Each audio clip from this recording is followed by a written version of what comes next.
दुनिया में हालात तेजी से बदल रहे हैं और अब जो कुछ हुआ है वो वाकई चिंता का विषय है।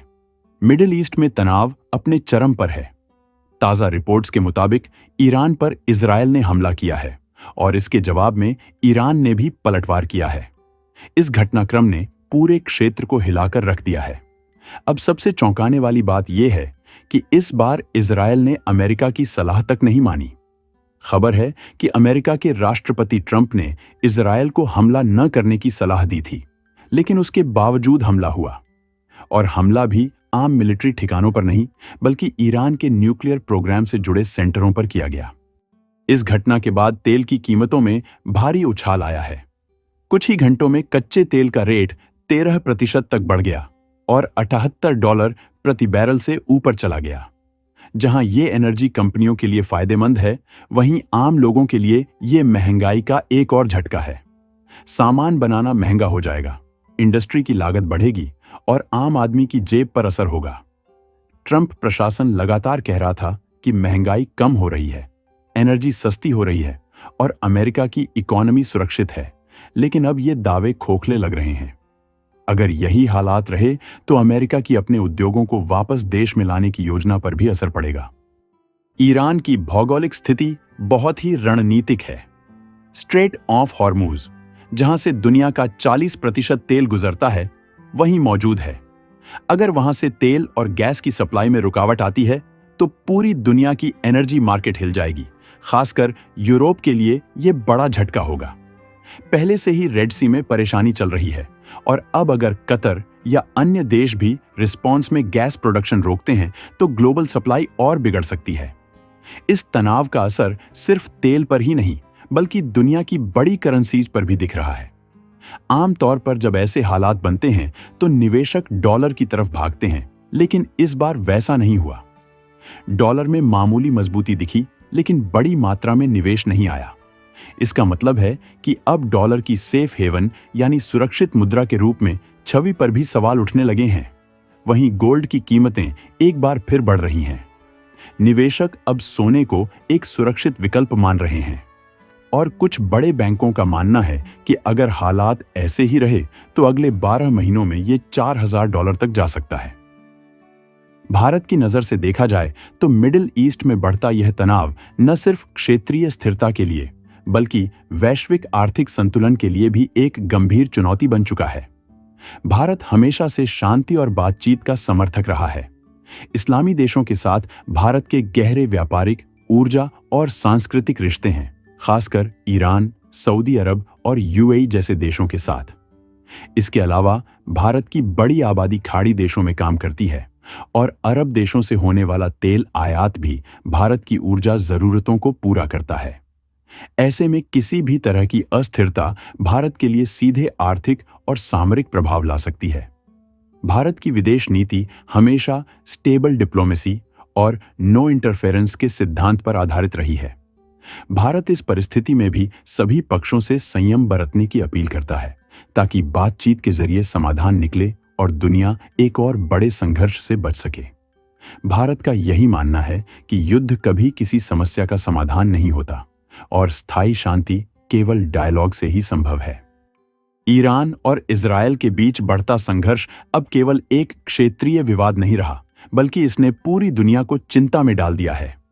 भारत अपनी जरूरत के 80% से अधिक कच्चे तेल का आयात फारस की खाड़ी से करता है और इसका बड़ा हिस्सा स्ट्रेट ऑफ हॉर्मुज नामक समुद्री रास्ते से होकर आता है, जो ईरान की सीमा के पास है।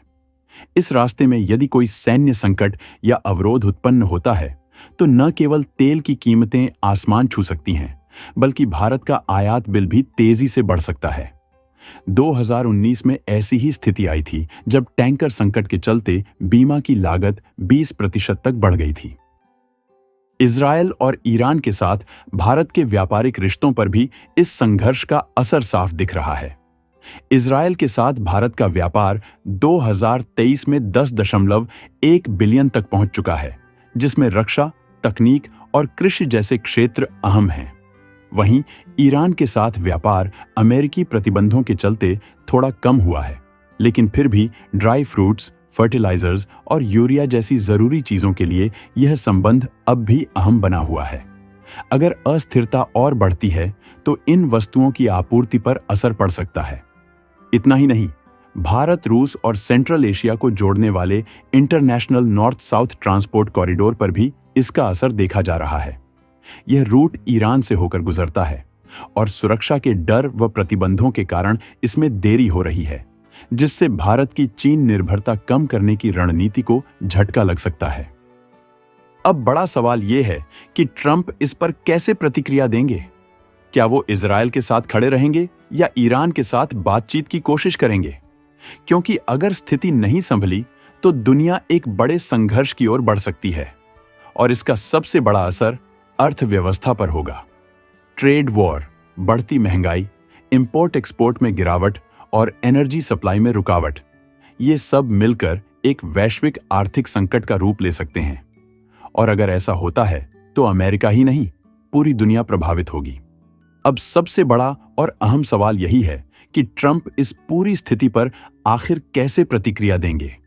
क्या वे बिना शर्त इजरायल का समर्थन जारी रखेंगे या फिर ईरान के साथ बातचीत और समाधान की कोशिश करेंगे?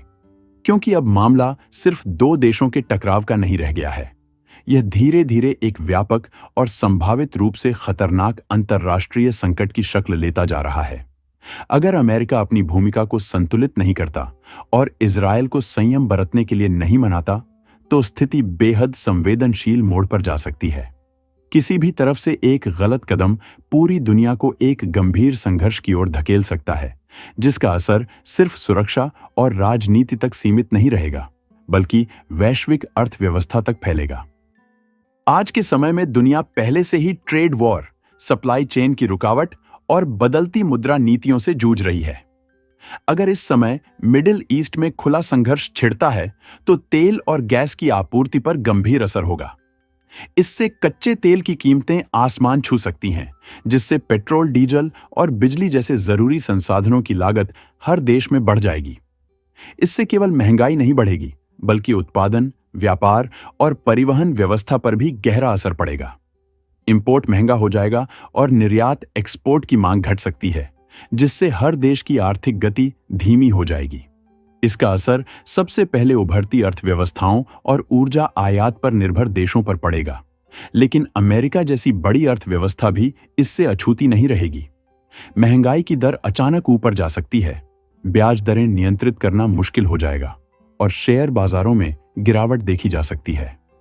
अगर यह संकट लंबा चलता है तो रिसेशन की आशंका भी जताई जा सकती है। अगर आप दुनिया के ऐसे बड़े और दिलचस्प बदलावों के बारे में जानना चाहते हैं तो मेरी लेटेस्ट वीडियो जरूर देखें, जिसमें बताया गया है कि कैसे रूस और अरब देश मिलकर डॉलर की जगह गोल्ड बेस्ड सिस्टम तैयार कर रहे हैं। लिंक स्क्रीन पर है, क्लिक करें और जानें अगली बड़ी शक्ति कौन बनेगा। अगर आपको यह जानकारी अच्छी लगी हो तो लाइक जरूर करें और चैनल को सब्सक्राइब करें, ताकि आपको ऐसे ही नए अपडेट मिलते रहें। धन्यवाद।